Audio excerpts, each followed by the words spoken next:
दोस्तों, हम सभी ये बात जानते हैं कि जामवंत जी की पुत्री जामवंती का विवाह भगवान श्री कृष्ण के साथ हुआ था। परंतु आपको यह जानकर आश्चर्य होगा कि यह विवाह कोई आकस्मिक हुआ विवाह नहीं था जो भगवान श्री कृष्ण समयंतक मणि लेने गए और जामवंत जी ने उनसे अपनी पुत्री का विवाह कर दिया, बल्कि इस विवाह की संरचना एक युग पूर्व श्री रामचंद्र जी के युग में ही लिखी जा चुकी थी और जामवंत जी ने एक युग तक भगवान श्री कृष्ण की प्रतीक्षा की उनका ससुर बनने के लिए। तो घटना कुछ इस प्रकार है। रावण से युद्ध के बाद भगवान श्री रामचंद्र जी ने जब लंका को जीत लिया और माता सीता श्री रामचंद्र जी के पास वापस आ गई थी, तब एक बार राजा जनक ने अपनी पुत्री तथा अपनी जमाई को अपने मिथिला नगर में आमंत्रित किया ताकि वे उनका स्वागत और सत्कार कर सकें। श्री रामचंद्र जी ने अपने ससुर की इस आमंत्रण को स्वीकार कर लिया। बाकी सब कुछ तो ठीक था, परंतु भगवान श्री राम यह सोचकर संकोच में पड़ गए कि इतनी बड़ी वानर सेना को मैं अपने ससुराल लेकर कैसे जाऊं। अब वानरों का व्यवहार तो वानर जैसा ही होता है, क्योंकि वे वानरों से बड़ा प्रेम करते थे और नहीं चाहते थे कि कोई उनकी खिल्ली उड़ाए या उन पर कुछ आक्षेप करे। इसलिए श्री रामचंद्र जी ने हनुमान जी को बुलाया और कहा, हमें राजा जनक जी ने मिथिला नगरी बुलाया है, हमने आमंत्रण स्वीकार कर लिया है और आप सभी वहां चलने की व्यवस्था करें। परंतु एक बात मुझे समझ में नहीं आ रही है हनुमान जी कि इतनी बड़ी वानर सेना को लेकर मैं वहां कैसे जाऊं।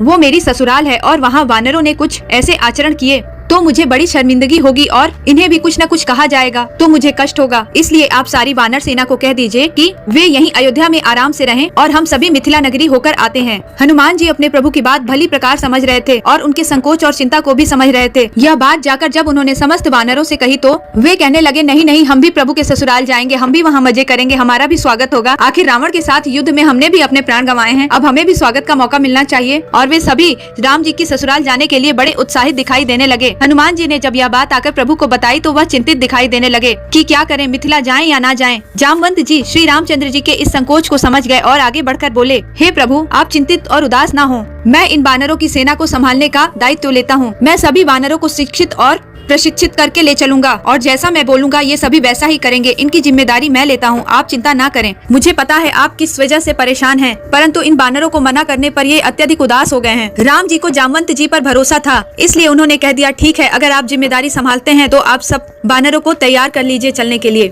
जामवंत जी ने सभी वानरों को बुलाया और उन्हें कहा, देखो तुम सभी चल तो रहे हो, परंतु अपनी ये वानरों वाली हरकतें तुम्हें त्यागनी होंगी। वह भगवान श्री रामचंद्र जी का ससुराल है, वहाँ जाकर उनकी नाक मत कटवा देना। वहाँ जाना तो ऐसा व्यवहार करना जिससे सभी मिथिलावासी तुम्हारी वाह वाह कर उठें। वानर तो जाने के नाम से ही खुश हो गए थे और जामवंत जी की हाँ में हाँ मिलाने लगे। कहने लगे, जैसा आप कहते हैं जामवंत जी, हम बिल्कुल वैसा ही करेंगे। तब जामवंत जी ने कहा, देखो तुम सबके लिए एक ही निर्देश है कि तुम सारे वानर बिल्कुल मेरी आंखों की तरफ देखोगे और जैसा मैं करूंगा बिल्कुल वैसा ही व्यवहार वहाँ करोगे। तुम्हें अपनी तरफ से कोई भी व्यवहार जोड़ने की जरूरत नहीं है। मैं सबको नमस्ते करूँ तो तुम भी सबको नमस्ते करना, मैं बैठूं तभी बैठना, मैं भोजन शुरू करूँ तभी भोजन शुरू करना, किसी के आने पर मैं शिष्टता से खड़ा हूँ तो तुम भी शिष्टता से खड़े हो जाना। और सभी वानरों ने जामवंत जी के साथ 3-4 दिन प्रशिक्षण लिया। अब तो जैसे जामवंत जी चलते वैसे ही सभी वानर उठ के चल देते, जैसे ही जामवंत जी बैठते सभी जानवर बैठ जाते, जैसे ही वे खड़े होते सारे वानर खड़े हो जाते। जामवंत जी भी अपना प्रशिक्षण देखकर बड़े खुश थे। उन्हें लगा, अब तो मैंने सारे वानरों की सेना को प्रशिक्षित कर दिया है, अब प्रभु के ससुराल में कोई दिक्कत नहीं होगी। 2-3 दिन बाद जाने का समय आया और सभी रथ में सवार होकर श्री रामचंद्र जी की ससुराल चले। आगे श्री रामचंद्र जी का रथ जाता था, जिसमें श्री रामचंद्र जी अपने भाइयों और गुरु जी के साथ विराजमान थे। पीछे हनुमान सुग्रीव आदि का रथ था और सबसे पीछे जामवंत जी सारी वानर सेना को लेकर चल रहे थे। इसी तरह सब मिथिला नगरी पहुँचे। राजा जनक ने उनका भव्य स्वागत किया। मिथिला पहुँचने पर जैसे श्री रामचंद्र जी का तिलक अभिषेक आदि किया गया, वैसे ही समस्त वानर सेना जामवंत जी आदि का भी अभिषेक किया गया, उन्हें भी मालाएं पहनाई गई। तो सभी वानरों ने जामवंत जी को देखकर जैसा जैसा उन्होंने किया वैसा वैसा ही व्यवहार किया। यह देखकर सभी मिथिलावासी वानरों की बड़ी तारीफ करने लगे, कहने लगे, कितने सुसंस्कृत वानर हैं, इनकी चाल देखो, इनकी ढाल देखो, इनके संस्कार देखो, तिलक लगाओ तो सर आगे कर देते हैं, माला पहनाओ तो सर झुका देते हैं और बिल्कुल सुसंस्कृत संस्कारियों की तरह यह सब धारण करके हाथ जोड़कर खड़े हो जाते हैं। राजा जनक ने अपनी चारों बेटियों और चारों दामादों को अपने पास बैठाया। बाकी सभी को भी उचित स्थान दिया गया और जामवंत जी सहित सारी वानर सेना को बैठने के लिए भी आसन लगाए गए।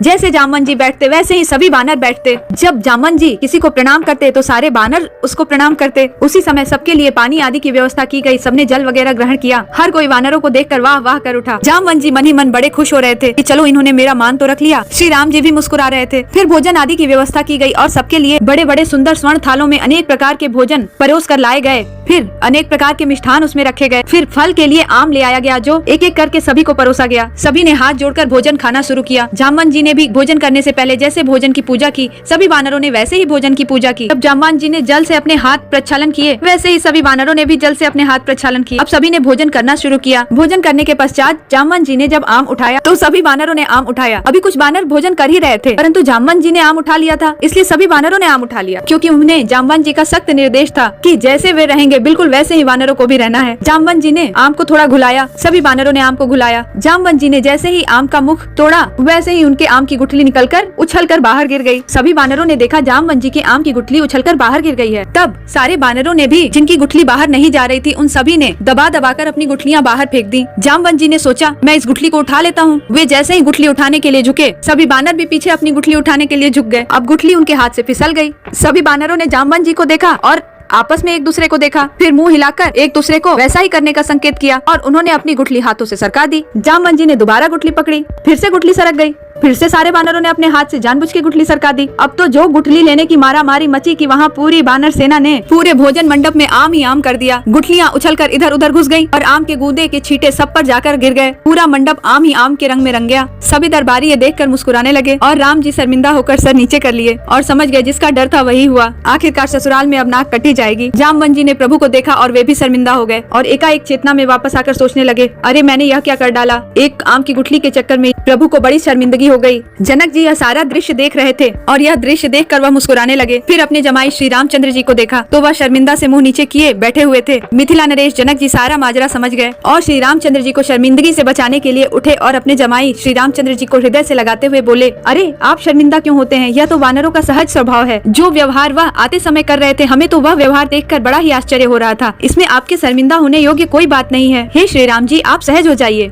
जामवंत जी बहुत ही शर्मिंदा से खड़े थे और उन्हें अपने ऊपर बड़ा क्रोध आ रहा था। सभी वानर भी उनको इस तरह देखकर सहम कर खड़े हो गए थे। जामवंत जी दूर से ही प्रभु को निहार रहे थे और सोच रहे थे, श्री रामचंद्र जी मेरी इस त्रुटि को तो क्षमा नहीं करेंगे। मेरी वजह से आज उन्हें इस तरह शर्मिंदा होना पड़ा। काश कुछ ऐसा हो कि जैसे जनक जी उन्हें अपने हृदय से लगा रहे हैं, वैसे ही श्री रामचंद्र जी मुझे भी अपने हृदय से लगाते। मैं भी उन्हें अपने हृदय से लगा पाता तो मेरे मन से यह शर्मिंदगी की पीड़ा चली जाती। पर अब तो प्रभु मुझसे नाराज हो गए होंगे, मैं उन्हें कहाँ गले लगा पाऊंगा। दूर बैठे श्री रामचंद्र जी जामवंत जी को देखकर सब कुछ समझ गए और उनके मन की बात भगवान श्री रामचंद्र जी ने सुन ली और धीरे धीरे चलते हुए उनके पास आए। तब जामवंत जी ने हाथ जोड़कर राम जी से क्षमा मांगी और कहा, प्रभु मुझसे भूल हो गई, इस गलती के लिए मुझे क्षमा कर दें। श्री रामचंद्र जी धीरे से मुस्कुराते हुए बोले, कोई बात नहीं है जामवंत जी, आपने अपनी तरफ से पूरी कोशिश की। जामवंत जी चाहते थे एक बार आगे बढ़कर इसी प्रकार श्री रामचंद्र जी को गले लगा लें, जैसे अभी मिथिला नरेश जनक जी ने श्री रामचंद्र जी को अपने गले से लगाया था। राम जी ने कहा, हे जामवंत जी, मैंने आपके हृदय की बात पढ़ ली है कि आप मुझे मेरे ससुर मिथिला नरेश महाराज जनक की तरह हृदय से लगाना चाहते हैं, परंतु आपकी यह इच्छा अभी पूर्ण नहीं हो सकेगी, क्योंकि अगर अभी आप मुझे गले लगाते हैं तो आपको वह आनंद नहीं आएगा। इसके लिए आप एक युग तक इंतजार कीजिए।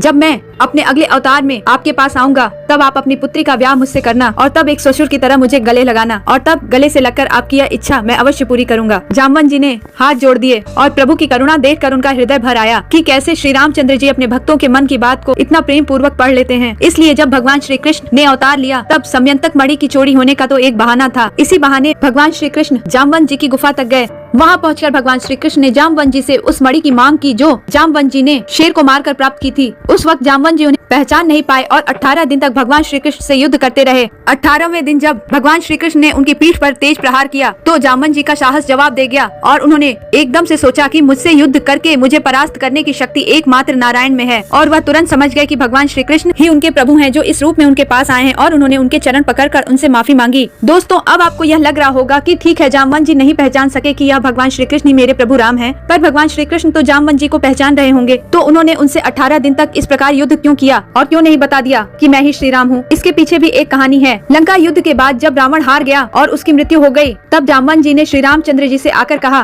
प्रभु मुझे तो युद्ध में कुछ ऐसा मजा ही नहीं आया, क्योंकि मुझे मेरी ताकत का कोई योद्धा ही नहीं मिला जिससे मैं युद्ध कर सकता। रावण को तो आपने ही हरा दिया, इसलिए मेरे हाथों की खुजली अभी गई नहीं है। इस बात में जामवंत जी का थोड़ा अभिमान भी झलक रहा था। तब प्रभु ने मुस्कुराते हुए उत्तर दिया, चिंता ना करें जामवंत जी, आपके हाथों की इस खुजली को मिटाने के लिए मैं स्वयं कृष्ण के रूप में आपके पास आऊंगा। उस वक्त आप मुझे पहचान नहीं सकेंगे और मुझसे कई दिनों तक युद्ध करते रहेंगे। इस युद्ध में मैं तब तक आपसे युद्ध करता रहूंगा जब तक आपके हाथों की खुजली समाप्त न हो जाए। और जिस दिन मैं आपकी पीठ पर प्रहार करूं और आपकी पीठ टूट जाए, आप समझ जाना कि मैं ही आपके समक्ष खड़ा हूं। इसीलिए जामवंत जी की पीठ जब टूटी तभी उन्हें एहसास हो गया कि उनकी प्रतीक्षा अब समाप्त हो गई है और उनके प्रभु उनके समक्ष आ गए हैं। इस तरह जामवंत जी की यह दोनों इच्छाएं पूर्ण करने के लिए ही प्रभु ने यह लीला रची थी। तब जामवंत जी ने प्रभु के पैरों पे गिरकर क्षमा मांगी और अपनी पुत्री जामवंती का विवाह करने का प्रस्ताव प्रभु के समक्ष रखा और प्रभु के द्वारा स्वीकार करने जामवंती का विवाह प्रभु के साथ कराया और मणि भी जामवंती के साथ प्रभु को सौंप दी। तो यह थी जामवंत जी की कहानी, जो त्रेता से लेकर द्वापर तक उनके प्रभु का इंतजार करने की कथा है। और विवाह करने के पश्चात भगवान श्री कृष्ण ने अपने दोनों हाथ खोलकर जामवंत जी के सामने फैला दिए और जामवंत जी ने उसी प्रकार भगवान श्री कृष्ण को हृदय से लगा लिया जैसे महाराज जनक ने उस वक्त श्री रामचंद्र जी को अपने हृदय से लगाया था और उनकी आंखों में प्रेमाश्रु भर आए। बोलिए भक्त वत्सल भगवान की जय। हरे कृष्णा, श्री राधे।